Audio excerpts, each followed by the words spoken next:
Hello, मैं हूं विनय कुमार गुप्ता। आप सभी का स्वागत है हमारे YouTube channel point to be noted में। अगर वीडियो आपको अच्छी लगे तो लाइक करिए, शेयर करिए। अगर आप चैनल पर नए हैं तो चैनल को सब्सक्राइब करें और वीडियो का अगला नोटिफिकेशन प्राप्त करने के लिए बेल आइकन को ज़रूर दबाएं। वीडियो को पूरा एंड तक देखें। आज हम एनसीईआरटी कक्षा 7 के अध्याय 10 पर चर्चा करेंगे। इसके पहले जो है 9 अध्याय हो चुके थे, तो आपका समय ना लेते हुए चलिए शुरू करते हैं। 10वां अध्याय है जीवों में श्वसन। क्या है? जीवों में श्वसन। किस प्रकार जीवों में श्वसन होता है और वो सही मायने में श्वसन का अर्थ क्या होता है, उसको हम जानेंगे इस चैप्टर के द्वारा। जो भी इसमें इम्पॉर्टेंट पॉइंट होंगे उसको आप नोट कर लीजिएगा। पेन कॉपी साथ लेके बैठिए ताकि जो भी आपको इम्पॉर्टेंट पॉइंट लगे उसको आप नोट कर लीजिए, या आप इसका स्क्रीनशॉट ले सकते हैं वीडियो को पॉज करके। दिया है कि हमने जो है अध्याय 2 में क्या पढ़ा था कि सभी जीव सूक्ष्म इकाइयों से बने होते हैं। तो सभी जीव किससे बने होते हैं? सूक्ष्म इकाइयों से बने होते हैं। उन्हें हम क्या कहते हैं? उन्हें हम कोशिकाएं कहते हैं। क्या कहते हैं? कोशिकाएं। कोशिका जीव की सबसे छोटी संरचनात्मक और क्रियात्मक इकाई होती है। तो कोशिका जीव की सबसे छोटी संरचनात्मक और क्रियात्मक इकाई होती है। क्रियात्मक इकाई होती है, इसका क्या मतलब है? इसका मतलब है कि कोशिका में हमारे क्या होता है? श्वसन होता है। बहुत सारी क्रियाएं हमारी कोशिका के अंदर होती रहती हैं। इसी वजह से कोशिका को क्रियात्मक इकाई भी कहा जाता है और ये जीव की सबसे छोटी संरचनात्मक इकाई भी है। क्या है? सबसे छोटी संरचनात्मक और क्रियात्मक इकाई होती है। जीव की प्रत्येक कोशिका पोषण, परिसर्जन, जनन जैसे कुछ कार्यों को संपादित करने में कुछ न कुछ भूमिका निभाती हैं। तो प्रत्येक कोशिका किन किन क्रियाओं में, जो हमारे शरीर के अंदर क्रियाएं होती रहती हैं, उनमें ये अपनी भूमिका निभाती हैं। जैसे पोषण, परिवहन, उत्सर्जन, जनन आदि कुछ कार्यों में इनका उपयोग किया जाता है। कोशिका अपनी भूमिका निभाती है इन सब चीज़ों में। इन कार्यों को करने के लिए कोशिका को ऊर्जा की आवश्यकता होती है। अब जो ये कार्य होते हैं, कौन से कार्य? पोषण, परिवहन, उत्सर्जन, जनन, ये सभी क्रियाएं जो होते हैं, इसको करने के लिए कोशिका को क्या आवश्यकता होगी? ऊर्जा की आवश्यकता होती है। अब हम आगे जानेंगे कि यह ऊर्जा जो है किस प्रकार कोशिका को प्राप्त होती है। यहाँ तक कि हमें खाना खाते, सोते, पढ़ते समय भी ऊर्जा की आवश्यकता होती है। लेकिन ये ऊर्जा आती कहाँ से है? क्या आप बता सकते हैं कि आपके माता पिता आपसे नियमित रूप से भोजन करने के लिए आग्रह क्यों करते हैं? भोजन में संचित ऊर्जा श्वसन के समय निर्मुक्त होती है। तो भोजन में संचित ऊर्जा कब निर्मुक्त होती है? श्वसन के समय। जब श्वसन की क्रिया होती है तब उस समय जो है भोजन में जो संचित ऊर्जा होती है वो निर्मुक्त होती है। अतः सभी जीवों में भोजन से ऊर्जा प्राप्त करने के लिए, सभी जीवों को भोजन से ऊर्जा प्राप्त करने के लिए श्वसन की आवश्यकता होती है। तो सभी जीवों को भोजन से ऊर्जा प्राप्त करने के लिए क्या आवश्यकता होती है? श्वसन। जब श्वसन होता है तो श्वसन के माध्यम से ही ऊर्जा निर्मुक्त होती है और उसी ऊर्जा का उपयोग हम अपने क्रियाकलापों में करते हैं। जो भी हम कार्य करते हैं तो हमें ऊर्जा की आवश्यकता होती है, तो यहीं से ऊर्जा हमें प्राप्त होती है। श्वसन के प्रक्रम में हम पहले सांस द्वारा वायु को शरीर के अंदर लेते हैं। तो श्वसन के प्रक्रम में पहले क्या होता है? सांस द्वारा वायु को हम शरीर के अंदर लेते हैं। आप जानते हैं कि वायु में ऑक्सीजन होती है, फिर हम सांस छोड़ते हुए वायु को शरीर से बाहर निकालते हैं। तो श्वसन में ये दोनों क्रियाएं होती हैं, पहले वायु को अंदर लेना और फिर सांस को छोड़ते हुए वायु को शरीर से बाहर निकालना, ये दोनों क्रियाएं श्वसन के अंतर्गत आती हैं। इस वायु में सांस द्वारा अंदर ली गई वायु की तुलना में कार्बन डाइऑक्साइड की मात्रा अधिक होती है। तो जो भी सांस द्वारा हम वायु को अंदर लेते हैं तो उसकी तुलना में कार्बन डाइऑक्साइड की मात्रा अधिक होती है, अर्थात यह कार्बन डाइऑक्साइड समृद्ध होती है। तो हम जिस वायु को सांस द्वारा अंदर लेते हैं उसमें उपस्थित ऑक्सीजन शरीर के सभी भागों में और अंततः प्रत्येक कोशिका में ले जाई जाती है। तो श्वसन द्वारा जब हम सांस के द्वारा जो है वायु को अंदर लेते हैं तो उसमें उपस्थित ऑक्सीजन शरीर के सभी भागों में चला जाता है और अंततः कहाँ जाता है, कोशिकाओं में चला जाता है। शरीर के सभी भागों, और सभी भाग बने किससे होते हैं, कोशिकाओं से बने होते हैं। तो सबसे पहले सभी अंगों में जाता है और फिर अंगों से कोशिकाओं में चला जाता है ऑक्सीजन। कोशिकाओं में ऑक्सीजन भोजन के विखंडन में सहायता करती है। तो जो कोशिकाओं में ऑक्सीजन पहुंचता है वो क्या करता है, कोशिका में भोजन के विखंडन में क्या होती है, ऊर्जा मुक्त होती है। क्या होती है, ऊर्जा मुक्त होती है। इसे हम क्या कहते हैं, कोशिकीय श्वसन कहते हैं। तो ऑक्सीजन के सहायता से कोशिका में जो भोजन होता है उसका विखंडन होता है और ऊर्जा मुक्त होती है। तो इसको क्या कहते हैं, कोशिकीय श्वसन। तो सभी जीवों में जो है कोशिकाओं में क्या होता है, कोशिकीय श्वसन होता है। तो सभी जीवों में कोशिकाओं में क्या होता है, कोशिकीय श्वसन होता है। तो ये चीज़ आपको याद रखना है कि कोई भी जीव हो सभी की कोशिकाओं में कोशिकीय श्वसन होता है। कोशिकीय श्वसन का मतलब क्या होता है कि जो भोजन हम करते हैं वो भोजन कोशिकाओं में धीरे धीरे पहुंच जाती है और वहाँ पर भोजन का विखंडन होता है। कब होता है, जब हम सांस लेते हैं, सांस के माध्यम से जब वायु हमारे अंदर जाती है तो उसमें जो ऑक्सीजन होता है वो धीरे धीरे कोशिकाओं में पहुंच जाता है और वही ऑक्सीजन जो है सहायता करता है भोजन के क्या करने के लिए, भोजन के विखंडन के लिए, और ऊर्जा निर्मुक्त करता है। इसे क्या कहते हैं हम, कोशिकीय श्वसन कहते हैं। तो आई होप आप समझ गए होंगे कोशिकीय श्वसन क्या होता है। अब कोशिका के अंदर भोजन जो ग्लूकोज के रूप में होता है ऑक्सीजन का उपयोग करके कार्बन डाइऑक्साइड बनाता है और जल में विखंडित हो जाता है।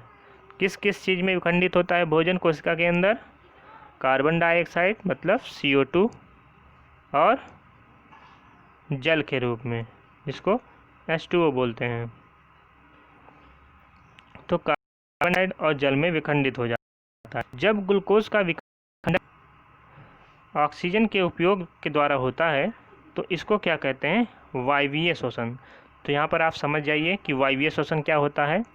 जब ग्लूकोज का विखंडन, कोशिका के अंदर जो ग्लूकोज होता है उसका विखंडन जब ऑक्सीजन की उपस्थिति में होता है, ऑक्सीजन के उपयोग द्वारा होता है तो उसको वायवीय श्वसन कहते हैं। और इसमें क्या बनता है, कार्बन डाइऑक्साइड और जल बनता है। फिर ऑक्सीजन की अनुपस्थिति में भोजन का जब विखंडन होता है तो उसको क्या कहते हैं, अवायवीय श्वसन। क्या बोलते हैं, अवायवीय श्वसन। भोजन के विखंडन से ऊर्जा निर्मुक्त होती है। तो ये दोनों चीज़ आप समझ गए होंगे कि वायवीय श्वसन क्या होता है और अवायवीय श्वसन क्या होता है। जब ग्लूकोज का विखंडन जो है ऑक्सीजन की उपस्थिति में होता है तो उसको वायवीय श्वसन बोलते हैं और जब ग्लूकोज का विखंडन ऑक्सीजन की अनुपस्थिति में होता है तो उसे क्या कहते हैं, अवायवीय श्वसन कहते हैं। तो भोजन का जब भी विखंडन होता है कोशिकाओं में तो हमेशा जो है ऊर्जा निर्मुक्त होती है। यहाँ पर समीकरण दिया है, ये वायवीय श्वसन। ग्लूकोज ऑक्सीजन की उपस्थिति में किस में चेंज होता है, कार्बन डाइऑक्साइड और जल में, और ऊर्जा निर्मुक्त होती है। आप देख रहे हैं यहाँ पर ऊर्जा निर्मुक्त हो रही है, कार्बन डाइऑक्साइड जिसको CO2 बोलते हैं, CO2 और जल, और ऊर्जा निर्मुक्त होती है। समता आपको मालूम होगा कि ईस्ट जैसे अनेक जीव वायु की अनुपस्थिति में जीवित रह सकते हैं। तो जो ईस्ट जैसे जीव होते हैं वो वायु की अनुपस्थिति में भी जीवित रह सकते हैं। ऐसे जीव अवायवीय श्वसन के द्वारा ऊर्जा प्राप्त करते हैं। तो ऐसे जीव किस श्वसन द्वारा? अवायवीय श्वसन द्वारा ऊर्जा प्राप्त करते हैं। इन्हें अवायवीय जीव भी कहते हैं। तो अवायवीय श्वसन होता है इनमें, इसी वजह से इन्हें अवायवीय जीव भी कहते हैं। तो ये आपको याद रखना इम्पॉर्टेंट है। ईस्ट का है, अवायवीय जीव है। क्यों? क्योंकि ये अवायवीय श्वसन के द्वारा ऊर्जा प्राप्त करते हैं। ऑक्सीजन की अनुपस्थिति में ग्लूकोज जो है अल्कोहल और कार्बन डाइऑक्साइड में विखंडित हो जाता है और ऊर्जा निर्मुक्त होता है। तो ऑक्सीजन की अनुपस्थिति में ग्लूकोज किस में चेंज होता है? अल्कोहल और कार्बन डाइऑक्साइड में विखंडित हो जाता है और ऊर्जा निर्मुक्त करता है। तो ये अवायवीय श्वसन का समीकरण है। इसका समीकरण है अवायवीय श्वसन। आप देख रहे हैं ऑक्सीजन की अनुपस्थिति में ग्लूकोज का विखंडन किस में हो रहा है? अल्कोहल, कार्बन डाइऑक्साइड और ऊर्जा निर्मुक्त हो रहा है। तो ये अवायवीय श्वसन का समीकरण है। आप इसको नोट कर सकते हैं, इसका स्क्रीनशॉट लेके इसको याद कर सकते हैं। ये अवायवीय श्वसन का समीकरण है।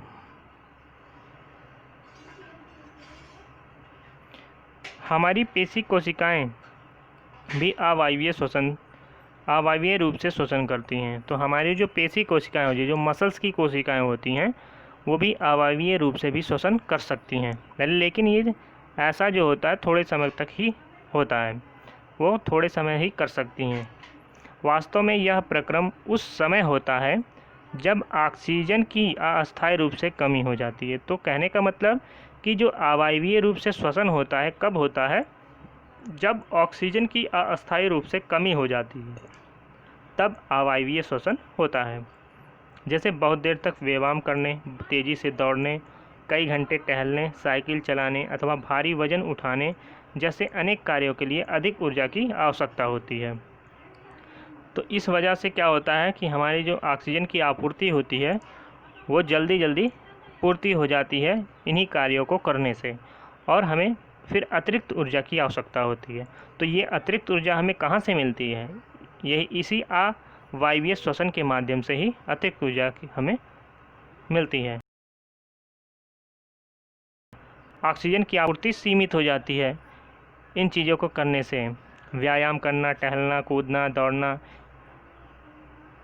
तो ऐसी स्थिति में पेशी कोशिकाएं अवायवीय श्वसन द्वारा ऊर्जा की अतिरिक्त मांग को पूरी करती हैं।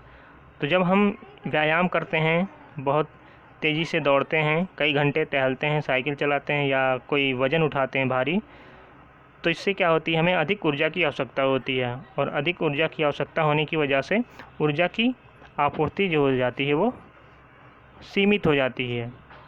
तो ऐसी स्थिति में हमें अतिरिक्त ऊर्जा की आवश्यकता होती है। तो ये ऊर्जा हमें कहाँ से मिलेगी? तो ऐसी स्थिति में क्या होती है? जो पेशी कोशिकाएं होती है, मसल्स की जो कोशिकाएं होती हैं, वो क्या करने लगती हैं?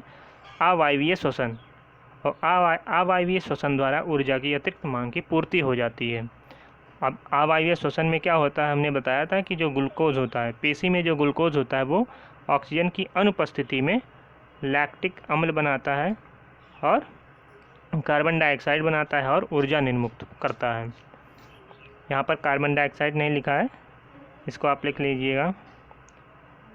लैक्टिक अम्ल प्लस CO2 क्या है? प्लस CO2 आप लिख लीजिएगा, प्लस लैक्टिक अम्ल और प्लस ऊर्जा निर्मुक्त करता है। तो अवायवीय श्वसन में भी जो है कार्बन डाइऑक्साइड बनता है, ऊर्जा निर्मुक्त होता है और लैक्टिक अम्ल बनता है। यहाँ पर दिया है कि अत्यधिक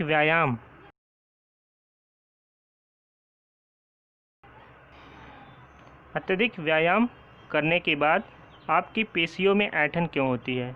तो आप कभी महसूस किए होंगे कि जब आप बहुत दिन से ना खेले हों, तो आप जब खेलने चले जाते हैं तब क्या होता है कि जब खेल कर आते हैं तो कुछ समय बाद आपको लगता है कि आपकी मांसपेशियों में क्या है, ऐंठन होने लगता है। और ये ऐंठन तब होती हैं जब पेशियाँ अवायवीय रूप से श्वसन करती हैं। जब पेशियाँ किस प्रकार से श्वसन करती हैं? अवायवीय रूप से श्वसन करती हैं, और इस प्रक्रम में ग्लूकोज के आंशिक विखंडन से लैक्टिक अम्ल, कार्बन डाइऑक्साइड बनते हैं और अतिरिक्त ऊर्जा भी निर्मुक्त होती है। कब होता है ऐसा? जब जो है हमारी पेशियाँ जो है ऐंठन होती है, हमारी पेशियों में ऐंठन होने लगता है, और इस स्थिति में क्या होता है, पेशियाँ जो होती हैं वो अवायवीय श्वसन करने लगती हैं। और अवायवीय श्वसन करने से क्या होता है, जो कोशिकाओं में ग्लूकोज होता है वो आंशिक रूप से विखंडित होने लगता है, और क्या बनता है, लैक्टिक अम्ल, कार्बन डाइऑक्साइड और ऊर्जा निर्मुक्त होती है। तो लैक्टिक अम्ल का संचयन क्या करता है, पेशियों में ऐंठन उत्पन्न करता है। तो ये क्वेश्चन इम्पॉर्टेंट है, यहाँ से पूछा जा सकता है कि किसकी वजह से पेशियों में ऐंठन उत्पन्न होता है। तो जब अवायवीय श्वसन होता है पेशियों में, तो लैक्टिक अम्ल का संचयन हो जाता है पेशियों में, जिसकी वजह से हमें ऐंठन, हमारे मांसपेशियों में क्या होता है, ऐंठन उत्पन्न हो जाता है। तो लैक्टिक अम्ल की वजह से जो होता है मांसपेशियों में ऐंठन उत्पन्न होता है। अब इसका उपचार कैसे किया जाता है, ऐंठन को ख़त्म कैसे किया जाता है? गर्म पानी से स्नान करने अथवा शरीर की मालिश करवाने से हमें ऐंठन में आराम मिलता है। तो जब भी आपके शरीर में ऐंठन होता है तो आपको गर्म पानी से नहाना चाहिए या शरीर की मालिश करवानी चाहिए। ऐसा करवाने से ऐंठन जो है वो दूर हो जाती है। तो मालिश करवाने से आपकी ऐंठन या गर्म पानी में आने पेशियों में जो ऐंठन होती है वो ख़त्म हो जाती है, उसमें आपको आराम मिलता है। गर्म जल में स्नान अथवा शरीर की मालिश करने से रक्त का संचरण बढ़ जाता है। तो गर्म जल में नहाने से या शरीर की मालिश करवाने से क्या होता है, रक्त का संचरण बढ़ जाता है। इसके परिणाम स्वरूप पेशी कोशिकाओं को ऑक्सीजन की आपूर्ति जो है वो बढ़ जाती है। तो जब रक्त संचरण बढ़ेगा तो इसके परिणाम स्वरूप क्या होगा कि पेशी कोशिकाओं को ऑक्सीजन की आपूर्ति जो होती है उसकी आपूर्ति बढ़ जाती है, और ऑक्सीजन की आपूर्ति बढ़ जाने से लैक्टिक अम्ल का कार्बन डाइऑक्साइड और जल में पूर्ण विखंडन हो जाता है। तो ऑक्सीजन की आपूर्ति बढ़ने से जो लैक्टिक अम्ल पेशीय कोशिकाओं में जो है इकट्ठा होता है, लैक्टिक अम्ल वो कार्बन डाइऑक्साइड और जल में पूर्ण रूप से विखंडित हो जाता है, जिसकी वजह से ऐंठन जो होता है वो धीरे धीरे ख़त्म हो जाता है। अब आते हैं श्वसन पर। श्वसन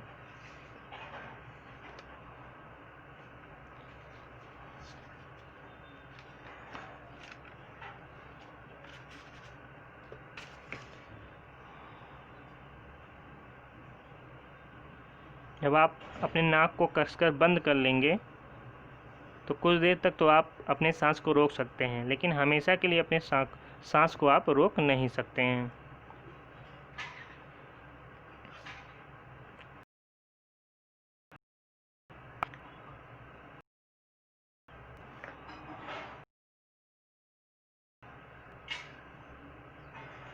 आप बिना सांस लिए अधिक देर तक जीवित नहीं रह सकते हैं। तो जब भी आप अपने नाक को बंद करेंगे तो आप कुछ ही देर तक अपने नाक को बंद कर पाएंगे, मतलब अधिक देर तक आप अपने नाक को बंद करके नहीं रह सकते हैं, मतलब आप सांस को बंद करके अधिक देर तक जीवित नहीं रह सकते हैं। श्वसन या सांस लेने का अर्थ है ऑक्सीजन से समृद्ध वायु को अंदर खींचना या ग्रहण करना और कार्बन डाइऑक्साइड से समृद्ध वायु को बाहर निकालना। तो आप समझ गए हैं कि श्वसन और सांस, इसका पूर्ण अर्थ क्या होता है कि जब हम वायु को अपने शरीर के अंदर खींचते हैं या ग्रहण करते हैं तो उसमें ऑक्सीजन की मात्रा क्या होती है, अधिक होती है, और जब हम कार्बन डाइऑक्साइड से समृद्ध वायु को बाहर निकालते हैं तो ये दोनों प्रक्रिया शामिल होती है श्वसन में या सांस लेने में। सांस लेने का मतलब ये नहीं है केवल हम वायु को अंदर लिए तो उसको सांस कहेंगे। जब हमने वायु को अंदर लिया, अंदर लेने के बाद फिर बाहर निकाला, तो ये दोनों प्रक्रियाएं शामिल होती हैं सांस या श्वसन में। बहुत लोग यही नहीं जानते होंगे कि श्वसन और सांस का सही अर्थ क्या होता है, तो आप जान गए होंगे। तो ऑक्सीजन से समृद्ध वायु को शरीर के अंदर लेना क्या कहलाता है? अंतः श्वसन, क्योंकि ये हमारे अंदर जा रहा है। ऑक्सीजन से समृद्ध वायु हमारे शरीर के अंदर पहले जाता है, तो इसको क्या कहते हैं? अंतः श्वसन। और कार्बन डाइऑक्साइड से समृद्ध वायु को बाहर निकालना क्या कहलाता है? उच्छ्वसन। क्या कहलाता है? उच्छ्वसन। तो ये दोनों चीज़ आपको पता होने चाहिए। वायु का अंदर लेना अंतः श्वसन और वायु का बाहर निकलना उच्छ्वसन कहलाता है। तो जो हम अंदर लेते हैं उसमें ऑक्सीजन अधिकता होती है ऑक्सीजन की, और जब हम बाहर निकालते हैं तो उसमें कार्बन डाइऑक्साइड की अधिकता होती है। यह एक सतत प्रक्रम है जो प्रत्येक जीव के जीवन में हर समय अर्थात जीवन पर्यंत होता रहता है। तो अंतः श्वसन और उच्छ्वसन जो है जीवन पर्यंत सजीव प्राणियों में होता रहता है। बिना श्वसन के हम जीवित नहीं रह सकते हैं। कोई व्यक्ति 1 मिनट में जितनी बार श्वसन करता है वह उसकी श्वसन दर कहलाता है। 1 मिनट में जितनी श्वसन करता है मतलब जितनी बार अंदर वायु को अंदर लेता है और बाहर निकालता है 1 मिनट में, वही उसका क्या कहलाता है? श्वसन दर कहलाता है। तो श्वसन के अंतर्गत आपको हमने बताया कि दोनों चीज़ें आती हैं, वायु को अंदर लेना और वायु को बाहर निकालना, ये श्वसन कहलाता है। तो 1 मिनट में ये श्वसन की जो क्रिया है जितनी बार होती है 1 मिनट में, उसको कहते हैं श्वसन दर। तो यहाँ पर लिखा है अंतः श्वसन और उच्छ्वसन दोनों साथ साथ होते रहते हैं, इसी को श्वसन कहते हैं। एक श्वास अथवा सांस का अर्थ एक उच्छ्वसन शामिल होता है। तो एक श्वास या एक सांस में दोनों चीज़ें शामिल होती हैं, अंतः श्वसन, एक अंतः श्वसन और एक उच्छ्वसन। जैसे हमने सांस लिया और सांस को बाहर निकाला तो ये एक सांस हो गया या एक श्वास हो गया।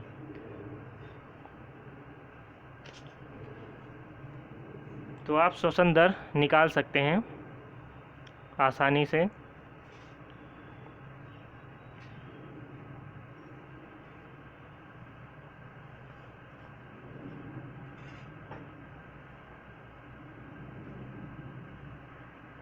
तो इसमें क्रियाकलाप दिया है, सांस को छोड़ना, निकालना, लेना, तो वही सब इसमें बताया गया है।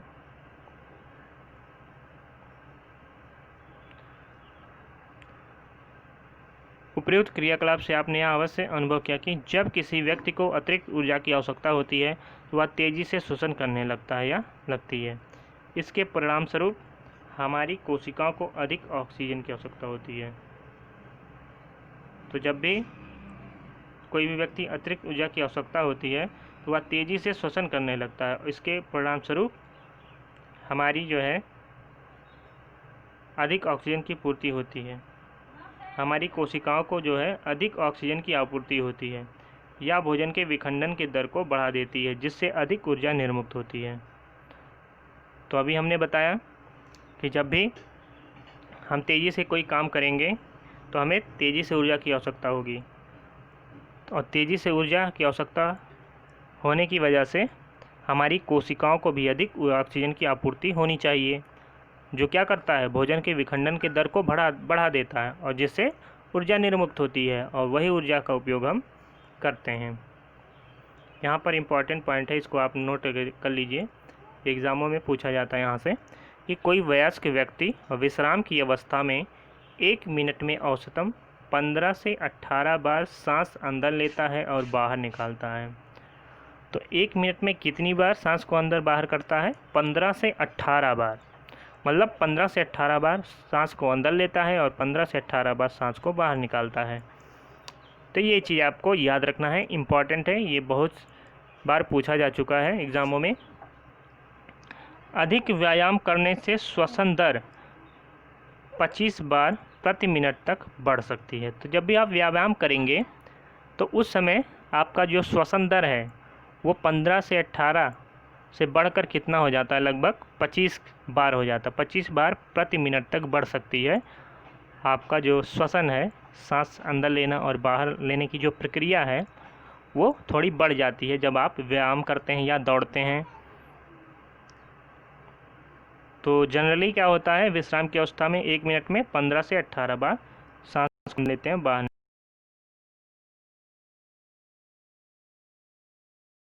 निकालते हैं। तो जब हम तो हम न केवल तेज़ी से सांस लेते हैं बल्कि हम गहरी सांस भी लेते हैं और इस प्रकार अधिक ऑक्सीजन ग्रहण करते हैं। तो जितने ऑक्सीजन ग्रहण करेंगे उतने ऊर्जा निर्मुक्त होगी हमारी।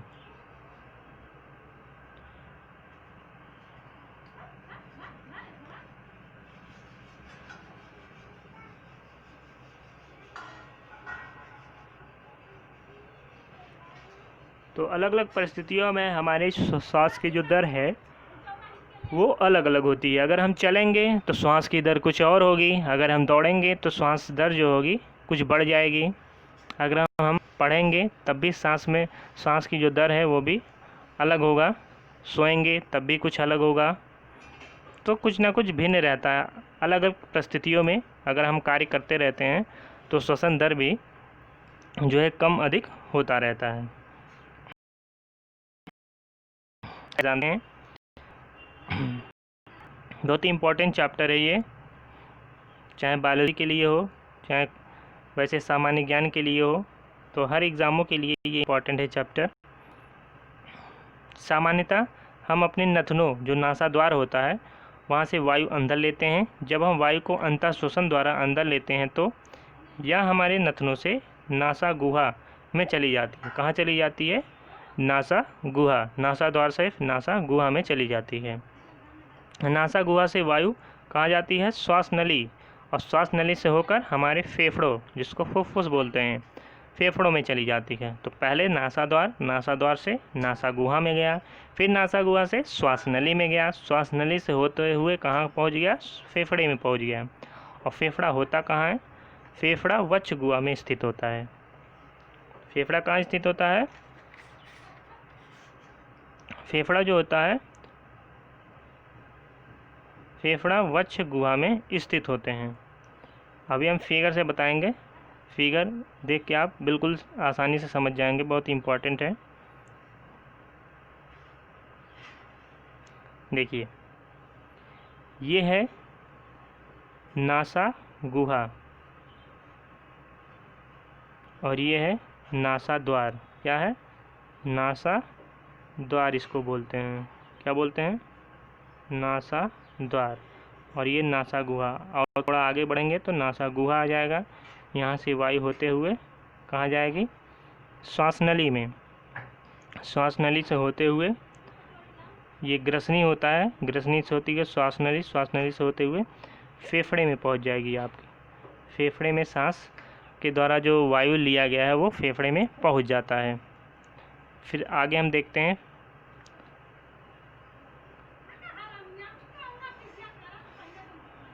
वक्ष गुहा पार्श्व में पसलियों से घिरी रहती है।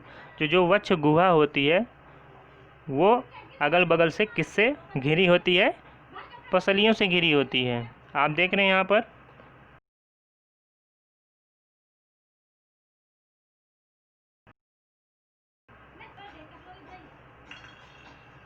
तो आप देख रहे हैं यहाँ पर जो है पसली दिखाई दे रहा है आपको। यही जो है फेफड़े को चारों तरफ से घेरे रहता है, अपने अगल बगल से जो है घेरे रखता है फेफड़े को। तो यही पसलियाँ होती हैं। क्या है? पसलियाँ होती हैं। और पसलियों के नीचे जो है डायाफ्राम लगा होता है। क्या है? डायाफ्राम, जिसको आधार प्रदान करता है। ये पूरे वक्ष गुहा को क्या करता है? आधार प्रदान करता है। क्या? डायाफ्राम। ये भी इम्पॉर्टेंट है कि फिर डायाफ्राम का क्या काम होता है? आधार प्रदान करना वक्ष गुहा को।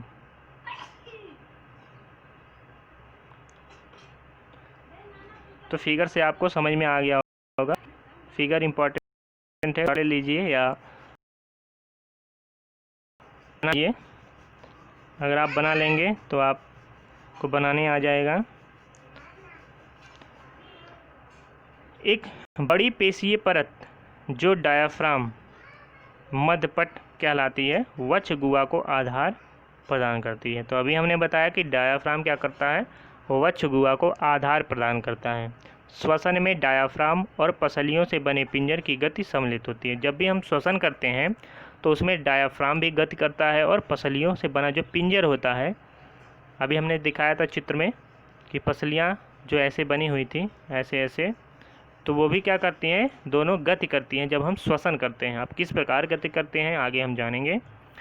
अंतः श्वसन के समय पसलियाँ ऊपर और बाहर की ओर गति करती हैं। तो जब भी हम अंतः श्वसन करते हैं मतलब वायु को अंदर लेते हैं, तो आप अपने जो है वक्ष पर हाथ रख के महसूस कर सकते हैं कि पसलियाँ जो है ऊपर आती हैं और बाहर की ओर गति करती हैं। जब भी हम अंतः श्वसन करते हैं ऐसे, तब क्या होता है, पसलियाँ देखते हैं आप ऊपर आ रही हैं और बाहर की ओर गति कर रही हैं। लेकिन उसी समय डायाफ्राम क्या होता है, नीचे की ओर गति करता है। जिस टाइम जब आप अंतः श्वसन करते हैं तो पसलियाँ ऊपर और बाहर की ओर गति करती हैं और उसी समय डायाफ्राम नीचे की ओर गति करता है। तो उसी समय डायाफ्राम क्या करता है, नीचे की ओर गति करता है, को बढ़ा देती है। तो जब ये गति होती है अंतः श्वसन के द्वारा, तो ये हमारी वक्ष गुहा के आयतन को बढ़ा देती है। क्योंकि अंतः श्वसन में क्या होता है, हम वायु को अंदर लेते हैं, तो वायु को जब अंदर लेते हैं तो सीधे वो कहाँ पहुँचता है, फेफड़े पहुँचता है, जहाँ पर वायु का आयतन जो है वो बढ़ जाता है। इससे वक्ष गुहा का आयतन भी बढ़ जाता है और वायु फेफड़े में आ जाती है। फेफड़े वायु से भर जाते हैं। अब उच्च वसन के समय क्या होता है, जब हम वायु को बाहर निकालते हैं तो उसी को क्या बोलते हैं, उच्च वसन बोलते हैं।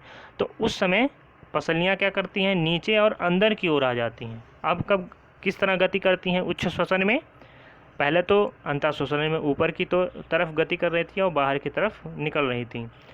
अब जब उच्च श्वसन करते हैं तो पसलियाँ नीचे की तरफ गति करती हैं और अंदर की ओर आ जाती हैं, और जबकि डायाफ्राम क्या करता है, ऊपर की ओर अपनी पूर्व स्थिति में आ जाता है। जो डायाफ्राम अंतः श्वसन के समय नीचे की ओर गति कर रहा था, उच्च श्वसन के समय ऊपर की ओर गति करता है और अपनी पूर्व स्थिति में आ जाता है।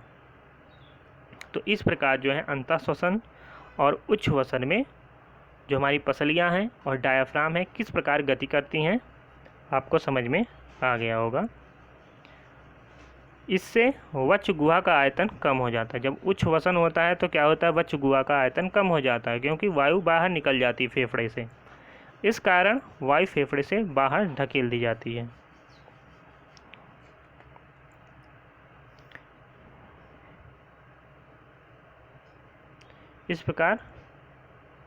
इस कारण वायु फेफड़े के बाहर ढकेल दी जाती हैं।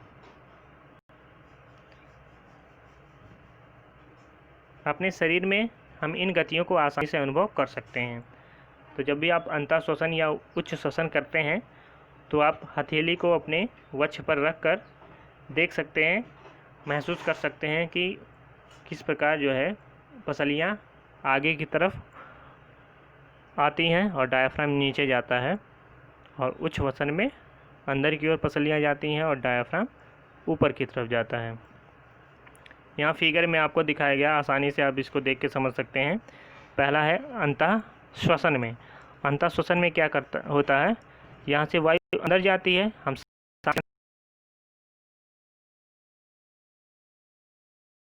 अंतः श्वसन निकलती हैं, पसलियाँ बाहर की तरफ निकलती हैं, और जो डायाफ्राम होता है वो नीचे की तरफ जाता है। डायाफ्राम नीचे की तरफ जाता है। अब आप देख सकते हैं कि जब सब बाहर की तरफ निकल रहे हैं और डायाफ्राम नीचे जा रहा है तो जाहिर सी बात है कि इसका आयतन क्या होगा, धीरे धीरे बढ़ जाएगा आयतन। यहाँ पर आप देख रहे हैं कि यहाँ पर खाली स्थान बहुत कम है बढ़ने की वजह से, और दूसरी स्थिति में जब उच्च वसन होता है तो यहाँ पर स्थान ज़्यादा हो जा रहा है, मतलब आयतन घट जा रहा है। तो अंतः श्वसन में आयतन जो है वक्ष गुहा का आयतन बढ़ जाता है और उच्च वसन में घट जाता है। अब उच्च वसन में क्या होता है, वायु को बाहर की ओर को जो वायु होती है जो हम सांस लेते हैं, तो उच्च वसन में क्या होता है, वायु बाहर निकलता है, तो वायु बाहर की तरफ निकल जाती है, और इसके अंदर जो फेफड़े होते हैं, फेफड़े के अंदर जो वायु होती है वो बाहर निकल जाती है। बाहर निकलने की वजह से पसलियाँ अंदर की तरफ दब जाती हैं, अंदर की तरफ गति करने लगती हैं, और जो डायफ्राम होता है वो भी अंदर की तरफ गति करता है और अपने पूर्व स्थिति में आ जाता है, जैसे पहले हो जाता है, जैसे पहले होता है। तो इससे क्या होता है, आयतन कम हो जाता है वक्ष गुहा का। आप फिगर देख के ही समझ गए होंगे। इसी प्रकार होता है अंतः श्वसन और उच्च वसन होता है। धूम्रपान क्या करता है, फेफड़े को क्षति पहुंचाता है। धूम्रपान कैंसर से भी संबद्ध है, इसीलिए हमें जो है धूम्रपान से बचना चाहिए। या जान लेने के बाद श्वसन के दौरान साइज में परिवर्तन होते हैं। बच्चे सीना फुलाने की स्पर्धाव्यस्त हो गए। प्रत्येक यह दावा कर रहा था कि वह सुन। तो ये सब क्रियाकलाप है, आप करके देख लीजिएगा सीना फुला के, किसका ज़्यादा होता है किसका कम होता है, तो आप इसको देख के कर लीजिएगा।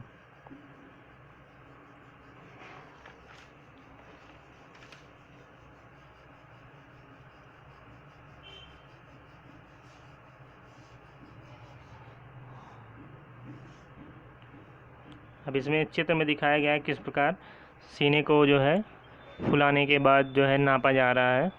तो इस प्रकार आप नाप सकते हैं कि अंतः श्वसन के बाद आपका सीना जो है कितना सेंटीमीटर फूलता है। तो ये जो पुलिस की तैयारी कर रहे हैं या एसआई की तैयारी कर रहे होंगे तो उसमें जो है ये चीज़ मांगता है, वो अच्छी तरह जानते होंगे। तो यहाँ पर एक क्रियाकलाप दिखाया गया है कि एक बोतल लिया गया है, उस बोतल में वाई आकार का एक नली लिया गया है और इसके दोनों नली में दो गुब्बारे जो है बांधे गए हैं। उसके बाद इसको यहाँ पर ढक्कन लगा दिया जाता है। यहाँ पर किसी तरह जो है वाई आकार का नली डाल के उसके दोनों सिरों पर जो है गुब्बारे बांध देते हैं और इस पे नए ढक्कन से इस सिरे को बंद कर देते हैं। और नीचे वाला जो होता है सिरा, ढक्कन का नीचे वाला जो भाग होता है उसको काट देते हैं, पूरी तरह से काट देते हैं। काट कर इसमें जो है रबड़ का एक बैंड लगा देते हैं। तो जब भी आप रबड़ को नीचे की तरफ खींचते हैं तो ये गुब्बारा जो है फूल जाता है और इसको अंदर की तरफ करते हैं तो ये सिकुड़ जाता है। तो इसमें ये प्रक्रिया दिखाया गया है कि किस प्रकार जो है हमारा जो वक्ष है, फेफड़े हैं, किस प्रकार उसमें वायु भरती है और वायु किस प्रकार निकलती है। मतलब अंतः श्वसन और उच्च श्वसन की प्रक्रिया जो है इसी प्रकार होती है। ये एक मॉडल के रूप में बताया गया। इसमें आप देख रहे हैं इसमें लिखा है रबड़। तो आप देख रहे हैं यहाँ पर रबड़ की सीट लिखा है, नीचे रबड़ की सीट लगा होता है, उसको नीचे की तरफ खींचते हैं तो इसमें वायु भर जाती है और जब अंदर की तरफ खींच डालते हैं रबड़ सीट को तो वायु जो है बाहर निकल जाती है, सिकुड़ जाती है। तो ये उच्च श्वसन की, ये अंतः श्वसन की स्थिति को दर्शा रहा है और ये उच्च श्वसन की स्थिति को, इस प्रकार मॉडल दर्शाया गया। इसमें हम उच्च वसन में बाहर क्या निकालते हैं, तो उच्च वसन में हम जो वायु निकालते हैं तो उसमें कार्बन डाइऑक्साइड की मात्रा क्या होती है, सबसे ज़्यादा होती है। तो वही इसमें बताया गया है। अभी देखते हैं आगे क्या इसमें दिया गया है, जिसको प्राणायाम बोलते हैं, से हमारे फेफड़ों में वायु को अंदर लेने की क्षमता को बढ़ाता है। अगर हम नियमित रूप से श्वसन व्यायाम जैसे प्राणायाम जो होता है एक श्वास का व्यायाम होता है, सांस को खूब तेज़ी से अंदर लेते हैं और खूब तेज़ी से बाहर निकालते हैं, इसी को प्राणायाम बोलते हैं। एक नाक से अंदर लेते हैं, दूसरे नाक से बाहर निकालते हैं। इससे क्या होता है, हमारे फेफड़े में वायु को अंदर लेने की जो क्षमता होती है वो बढ़ती है। इसीलिए कहा जाता है कि हमें प्राणायाम रेगुलर बेसिस पे करना चाहिए। इस प्रकार हमारे शरीर की कोशिकाओं को ज़्यादा ऑक्सीजन की आपूर्ति होती है। तो ये व्यायाम करने से क्या होता है, जो हमारे शरीर की कोशिकाएं होती हैं उसको अधिक से अधिक ऑक्सीजन की आपूर्ति होती रहती है, जिसके परिणाम स्वरूप क्या होता है, अधिक ऊर्जा उत्पन्न होती है। इसी वजह से हमें व्यायाम प्राणायाम करना चाहिए।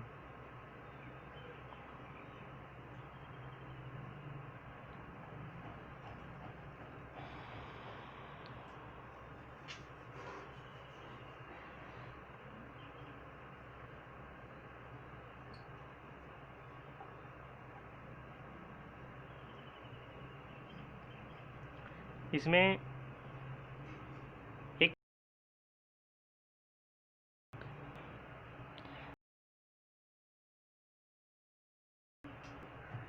अगर आपके पास परखनली नहीं है तो कांच की बोतल ले सकते हैं या प्लास्टिक की बोतल ले सकते हैं।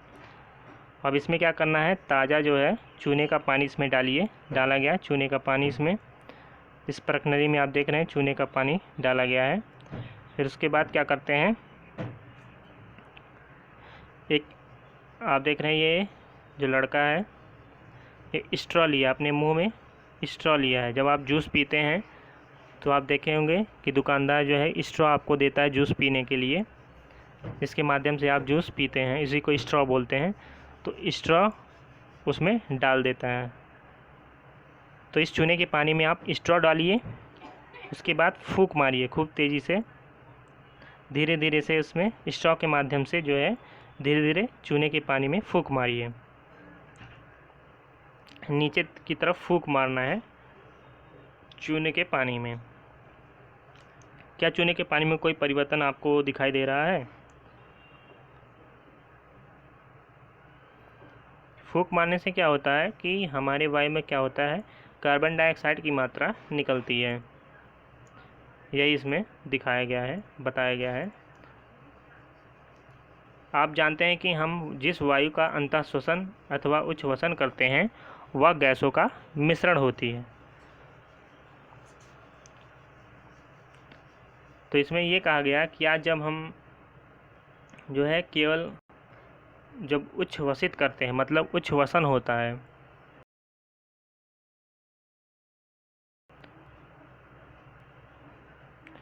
क्या हम केवल कार्बन डाइऑक्साइड को उच्छ्वसित करते हैं? जब भी हम उच्छ्वसन करते हैं, जो उच्छ्वसन की प्रक्रिया होती है, तो क्या उसमें केवल कार्बन डाइऑक्साइड ही निकलती है अथवा उसके साथ गैसों के मिश्रण को भी उच्छ्वसित करते हैं? तो ऐसा नहीं है कि आप केवल जो है कार्बन डाइऑक्साइड ही मतलब उच्छ्वसन में निकलता है। जब अगर आप दर्पण के आगे उच्छ्वास छोड़ते हैं तो उसकी सतह धुंधली दिखाई देती है, या नमी के कारण है। तो जल के ये बिंदुकण कहाँ से आते हैं? तो इसका मतलब क्या है कि जल वाष्प की मात्रा भी जो है हमारे उच्छ्वसन के द्वारा आती है। जब भी हम सांस छोड़ते हैं तो कार्बन डाइऑक्साइड के साथ साथ जो है जल की कुछ बूंदें भी आती हैं। ये इम्पॉर्टेंट है, आपको ये स्क्रीनशॉट आप इसका ले लीजिए और फिर इसको आप नोट कर लीजिए। इसको हम समझाते हैं। अंतः श्वसित और उच्छ्वसित वायु में ऑक्सीजन और कार्बन डाइऑक्साइड का प्रतिशत। जब हम वायु को अंदर लेते हैं तो क्या लिखा है यहाँ पर, अंतः श्वसित वायु, तब ऑक्सीजन की मात्रा कितनी होती है? 21%। जो वायुमंडल में ऑक्सीजन की मात्रा कितनी होती है? 21%। तो उसी से तो हम वायु जो है अंदर लेते हैं, तो उस टाइम वायु में जो ऑक्सीजन की मात्रा होती है वो 21% होती है, और कार्बन डाइऑक्साइड की मात्रा क्या होती है? 0.04। क्या होती है? 0.04% ऑक्सीजन की कार्बन डाइऑक्साइड की मात्रा होती है। आप इधर देख रहे हैं, तो ये अंतः श्वसित वायु की मात्रा के बारे में बताया गया है। तो फेफड़े में 21% जो है ऑक्सीजन पहुंचता है और 0.04% जो है कार्बन डाइऑक्साइड जाता है। फिर फेफड़े से बाहर निकलता है 16.4% ऑक्सीजन उच्छ्वसित वायु होती है। मतलब जो वायु हम बाहर निकालते हैं वो उच्छ्वसित वायु होती है, तो उसमें ऑक्सीजन की मात्रा कितनी होती है? 16.4%। तो अगर हम देखें, अगर पूछा जाए तो कितने प्रतिशत ऑक्सीजन जो है उपयोग किया गया उसमें, तो 21 में 16.4 घटा देंगे तो कितना हो जाएगा?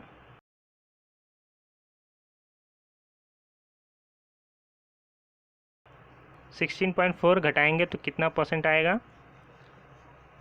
4.6। कितना आएगा?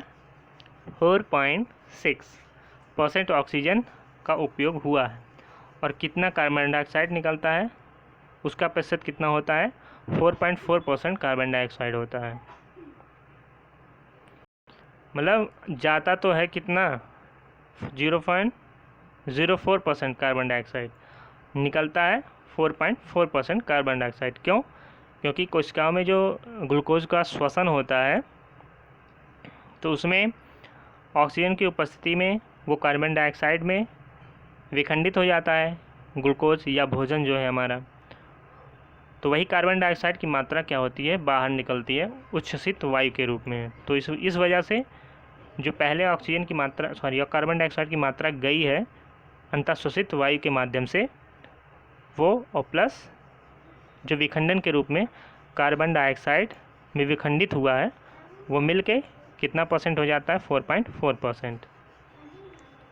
तो ये आपको याद रखना है, ये दोनों चीज़ कि अंतःश्वसित वायु में ऑक्सीजन की मात्रा 21% और कार्बन डाइऑक्साइड 0.04%, और उच्च वसित वायु में ऑक्सीजन की मात्रा 16.4% और कार्बन डाइऑक्साइड की मात्रा 4.4%। ये दोनों आपको याद रखना है।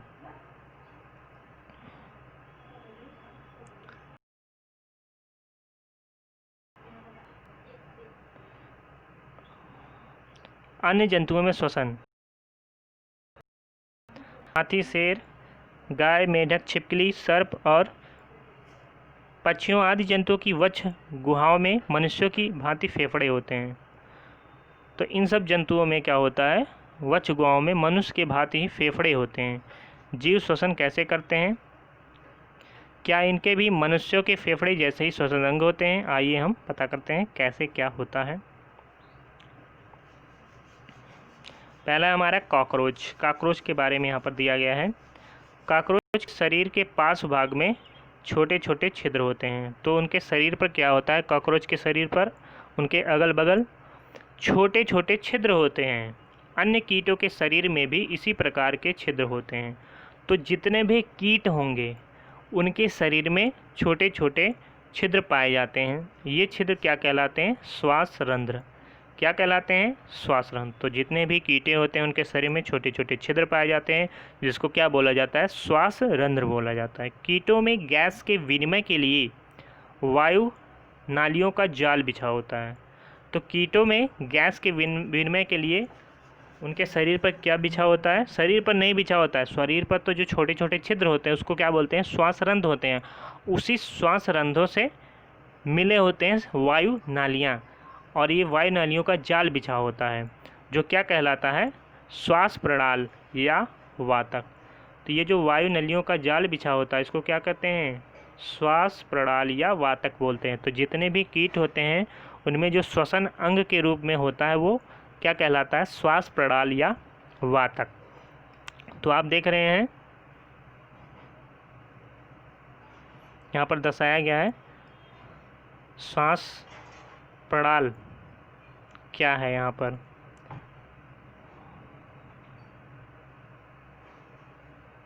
श्वास प्रणाल तंत्र जो कॉकरोच होता है उसके ढांचे को यहाँ पर दर्शाया गया है। ऑक्सीजन समृद्ध वायु श्वास रंध्रों से श्वास नालों से जाकर शरीर के ऊतकों में विसरित होती है। तो कॉकरोच में जो ऑक्सीजन समृद्ध वायु होती है वो किसके माध्यम से जाती है, श्वास रंध्रों से होते हुए श्वास नालों में जाती है, और श्वास नालों से जाकर शरीर के ऊतकों में विसरित हो जाती है, फैल जाती है और शरीर की प्रत्येक कोशिका में पहुंचती है। तो इस प्रकार जो है ऑक्सीजन समृद्ध वायु जो है वो कॉकरोच के कोशिका में पहुंचती है। पहले श्वास रंध्र से श्वास नालों में जाएगा, श्वास नालों से ऊतकों में विसरित होगा, फिर ऊतकों से कोशिकाओं में, क्योंकि ऊतक जो होते हैं वो कोशिकाओं बने होते हैं। इस प्रकार कोशिकाओं से कार्बन डाइऑक्साइड श्वास नालों से आती है और श्वास रंध्रों से बाहर निकल जाती है। इस प्रकार कोशिका में जब ऑक्सीजन पहुंचता है तो वहाँ पर जो है श्वसन होता है, भोजन का विखंडन होता है, उसके माध्यम से कार्बन डाइऑक्साइड जो होता है निर्मुक्त होता है और वो श्वास नालों के माध्यम से श्वास रंध्रों से होते हुए बाहर निकल जाती है। ये कॉकरोच में ऐसा होता है। जितने भी कीट प्राणी होते हैं जो है श्वसन होता है। श्वास प्रणाल केवल कीटों में ही पाए जाते हैं। यही हम बार बार यही बता रहे थे कि जो श्वास प्रणाल या श्वास नाल होता है वो केवल कीटों में ही पाए जाते हैं, उसी के माध्यम से इनमें श्वसन होता है। जंतुओं के अन्य समूहों में ऐसी व्यवस्था नहीं होती है। तो कीट के अलावा अगर जंतु कोई है तो इसमें इस प्रकार की कोई व्यवस्था नहीं होती है। केवल कीटों में इस प्रकार की व्यवस्था होती है। केचुआ, कक्षा 6 के अध्याय 9 में हमने पढ़ा था कि केचुए अपनी त्वचा से श्वसन करते हैं। केचुए की त्वचा स्पर्श करने पर कैसे महसूस होता है? आर्द्र और श्लेष्मीय प्रतीत होता है। इसमें से गैसों का आवागमन आसानी से हो जाता है। तो इनका जो त्वचा होता है वो आर्द्र और श्लेष्मीय होता है और इसी से गैसों का आवागमन इनमें होता है। किसमें? केचुओं में। और मेढकों में भी इसी प्रकार होता है, लेकिन मेढकों में मनुष्य की तरह फेफड़े भी पाए जाते हैं। मेढक में मनुष्य की भांति फेफड़े होते हैं, तथापि वे अपनी त्वचा से भी श्वसन कर सकते हैं और फेफड़ों से भी। तो इनकी त्वचा से भी श्वसन करते हैं जो आर्द्र और श्लेष्मीय। इनकी त्वचा क्या होती है? आर्द्र और श्लेष्मीय होते हैं, जैसे केचुए में होता है। जब हम पढ़े थे कक्षा 6 के चैप्टर अध्याय 9 में केचुए के बारे में, एक चीज़ और बताया गया था। केचुए में सूप पाया जाता है जो उसे चलने में मदद करता है। वो जब भी ज़मीन पर या मिट्टी में रेंगता है तो उसकी सूक जो होते हैं वो उसके पिछले भाग को मिट्टी में जमाए रखते हैं मजबूती से, और उसका अगला भाग जो है अग्रभाग आगे की ओर बढ़ता है। फिर अगला जो भाग होता है उसको दबाए रखता है मजबूती से, और मदद क्या करता है? सूक जो उसमें पाए जाते हैं वो मदद करता है अपने शरीर को जमाए रखने के लिए। फिर आगे का भाग जमा रहता है, पीछे वाला भाग गति करता है आगे की तरफ। तो इसी प्रकार वो गति करते रहते हैं। पहले अगला वाला भाग गति करेगा और पीछे वाला भाग स्थिर रहता है। फिर पीछे वाला भाग गति करेगा और आगे वाला भाग स्थिर रहेगा। इसी प्रकार गति करते हुए वो आगे बढ़ते जाते हैं। तो ये हम कहें केचुए के बारे में। जल में श्वसन। अब जल में वाले जंतुओं में श्वसन कैसे का होता है? तो ये भी पढ़ा था कि मछलियों में क्लोम या गिल पाए जाते हैं। तो मछलियों में क्या पाया जाता है? क्लोम, जिसको क्या बोलते हैं? गिल। क्लोम बोलते हैं या गिल बोलते हैं। क्लोम जल में घुली ऑक्सीजन का उपयोग करने में उनकी सहायता करता है। क्लोम क्या करता है? जल में घुली हुई जो ऑक्सीजन की मात्रा होती है उसका उपयोग करने में सहायता करती है। क्लोम त्वचा से बाहर की ओर निकले होते हैं। तो मछलियों में जो क्लोम पाया जाता है, गिल पाया जाता है, वो त्वचा से बाहर निकले हुए होते हैं। आप सोच रहे होंगे क्लोम किस प्रकार सांस में सहायता करते हैं। क्लोम में क्या होता है? रक्त वाहिनियों का संख्या जो होती है अधिक होती है, जो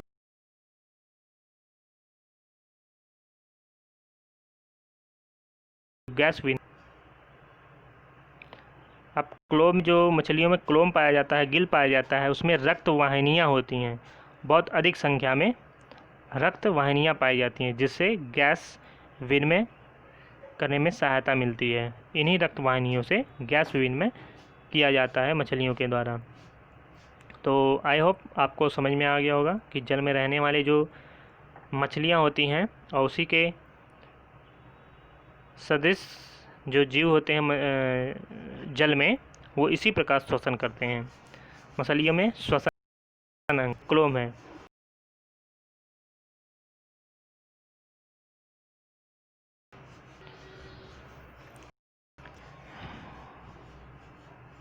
तो ये मछलियों में दिखाया गया है क्लोम।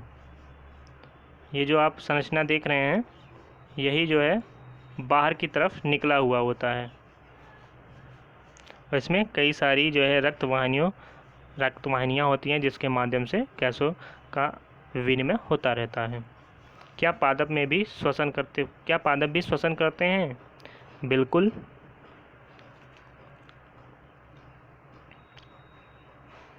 अन्य जीवों की भांति पादप भी जीवित रहने के लिए श्वसन करते हैं। जैसा कि आप कक्षा 6 में पढ़ चुके हैं। ये वायु में ऑक्सीजन अंदर ले लेते हैं। ये वायु से क्या करते हैं? ऑक्सीजन अंदर ले लेते हैं और कार्बन डाइऑक्साइड को निर्मुक्त करते हैं। इनकी कोशिकाओं में भी ऑक्सीजन का उपयोग अन्य जीवों की भांति ही ग्लूकोज के कार्बन डाइऑक्साइड और जल में विखंडन करने के लिए किया जाता है। तो इस प्रकार आप देख रहे हैं कि ये भी क्या करते हैं? अगर प्रकाश संश्लेषण की क्रिया को छोड़ दिया जाए तो ये वायु में जो ऑक्सीजन होता है उसका उपयोग कैसे करते हैं? ऑक्सीजन का उपयोग अन्य जीवों की भांति ही करते हैं। इनकी कोशिकाओं में जो ग्लूकोज की मात्रा होती है उसका विखंडन करने में सहायता करते हैं ऑक्सीजन। क्या करते हैं, ग्लूकोज को विखंडित कर देते हैं कार्बन डाइऑक्साइड और जल में। पादप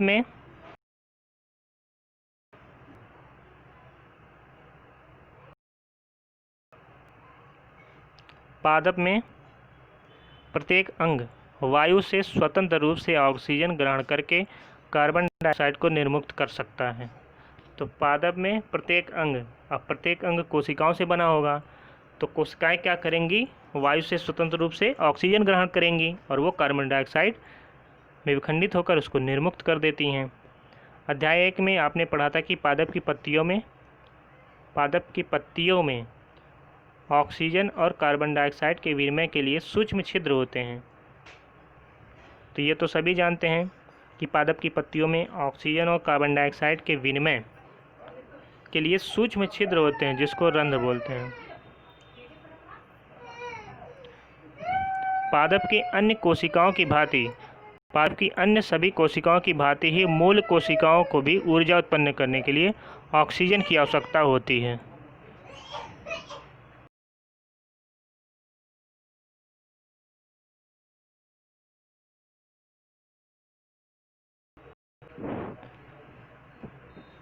तो पादप की अन्य सभी कोशिकाओं की भांति ही मूल कोशिकाओं को भी ऊर्जा उत्पन्न करने के लिए ऑक्सीजन की आवश्यकता होती है। तो जिस प्रकार मनुष्य में जो है कोशिकाओं में जो ग्लूकोज होता है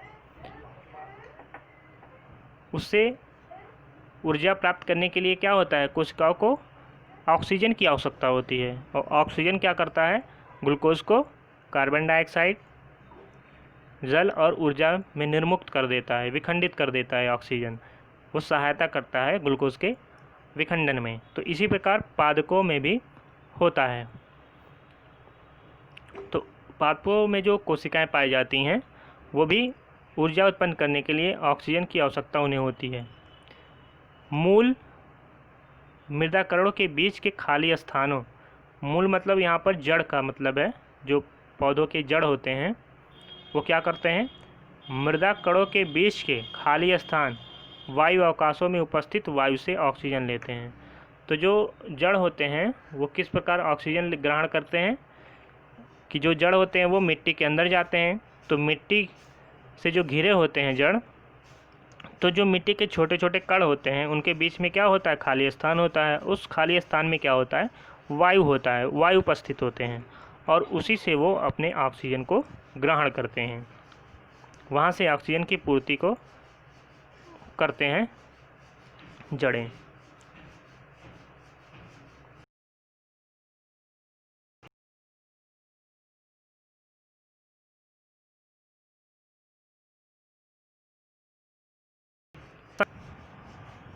तो हमने इस अध्याय में क्या पढ़ा कि श्वसन एक महत्वपूर्ण जैविक प्रक्रम है। सभी जीवों को अपनी उत्तरजीविता मतलब जीवित रहने हेतु आवश्यक ऊर्जा को प्राप्त करने के लिए श्वसन करने की आवश्यकता होती है। तो इस प्रकार जो है हर जीवों में जो है श्वसन बहुत ही महत्वपूर्ण जैविक प्रक्रम है, जिसकी वजह से हम ऊर्जा प्राप्त करते हैं।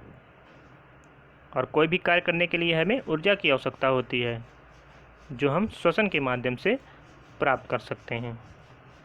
तो यहाँ पर फिगर दिखाया गया है, ये जड़ है और जड़ के बगल में जो मिट्टी आप देख रहे हैं खाली स्थान है।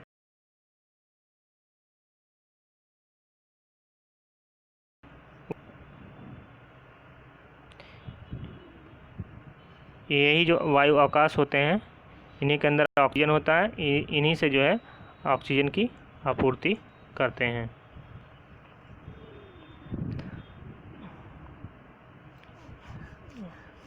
पाठ का सारांश देखते हैं क्या दिया है इसमें। श्वसन सभी जीवों के जीवित रहने के लिए अनिवार्य है। यह जीव द्वारा लिए गए भोजन से ऊर्जा को निर्मुक्त करता है। श्वसन क्या करता है, जीवों के द्वारा जो लिया गया भोजन होता है उससे ऊर्जा को निर्मुक्त करता है श्वसन। हम अंतः श्वसन द्वारा जो वायु शरीर के अंदर लेते हैं उसमें उपस्थित ऑक्सीजन का उपयोग ग्लूकोज को कार्बन डाइऑक्साइड और जल में विखंडन करने के लिए किया जाता है। इस प्रक्रम में ऊर्जा निर्मुक्त होती है। तो अंतः श्वसन में जो है इस प्रकार ऊर्जा निर्मुक्त होती है। ग्लूकोज का विखंडन जीव की कोशिकाओं में होता है। तो ग्लूकोज का विखंडन कहाँ होता है? जीवों में कोशिकाओं में होता है, जिसे क्या कहते हैं? कोशिकीय श्वसन कहते हैं। ये चीज़ आपको याद रखना है, इम्पॉर्टेंट होता है। शुरुआत में हमने बताया था। यदि भोजन जो ग्लूकोज होता है ऑक्सीजन के उपयोग के द्वारा विखंडित होता है तो यह वायवीय श्वसन होता है। तो ऑक्सीजन के उपयोग द्वारा अगर भोजन जो है विखंडित होता है तो उसको वायवीय श्वसन बोलते हैं। यदि विखंडन जो है ऑक्सीजन की अनुपस्थिति में होता है तो उस श्वसन को क्या कहते हैं? अवायवीय श्वसन कहते हैं। ये भी इम्पॉर्टेंट है, आपको याद रखना है। अत्यधिक व्यायाम करते समय जब हमारी पेशी कोशिकाओं में ऑक्सीजन की आपूर्ति अपर्याप्त होती है तब भोजन का विखंडन अवायवीय श्वसन द्वारा होता है। मतलब ऑक्सीजन की अनुपस्थिति में भोजन का विखंडन होने लगता है। जब हम बहुत ज़्यादा व्यायाम कर लेते हैं तो हमारी पेशीय कोशिकाओं में ऑक्सीजन की आपूर्ति कम हो जाती है। सांस लेना श्वसन प्रक्रम का एक चरण है जिसमें जीव जो है ऑक्सीजन समृद्ध वायु को शरीर के अंदर लेता है और कार्बन डाइऑक्साइड समृद्ध वायु को बाहर निकालता है। गैसों के विनिमय के लिए विभिन्न जीवों में श्वसन अंग भिन्न भिन्न होते हैं। तो ये भी सब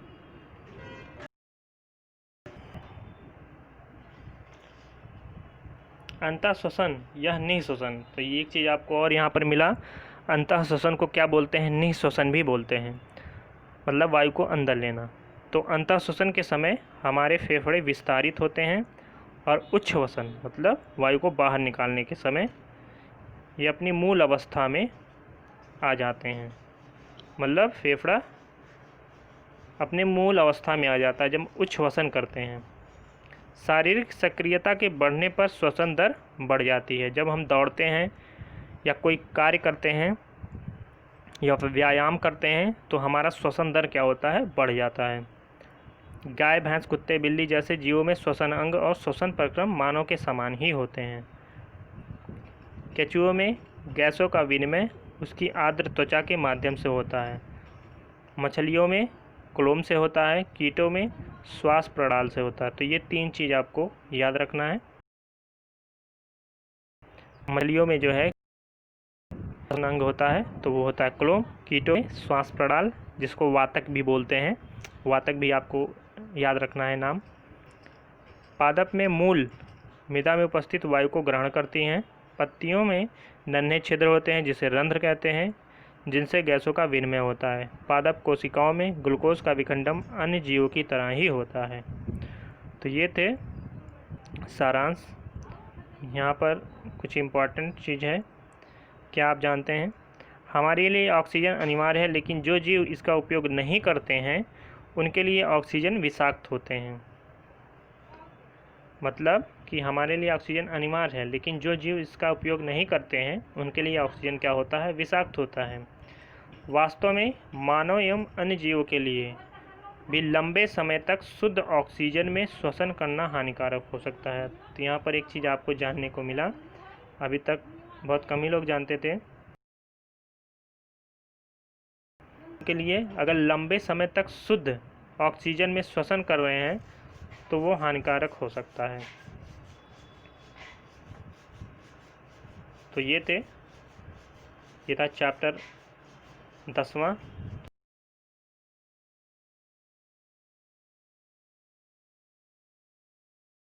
जो चैप्टर है सभी एग्ज़ामों के लिए। तो इस वीडियो को अधिक से अधिक शेयर कीजिए और अगर वीडियो आपको अच्छी लगी है तो लाइक करिए। अगर आप चैनल पर नए हैं तो चैनल को सब्सक्राइब करें। वीडियो का अगला नोटिफिकेशन प्राप्त करने के लिए बेल आइकन को ज़रूर दबाएं। तो मिलते हैं अगले वीडियो में अगले चैप्टर के साथ। तब तक के लिए धन्यवाद।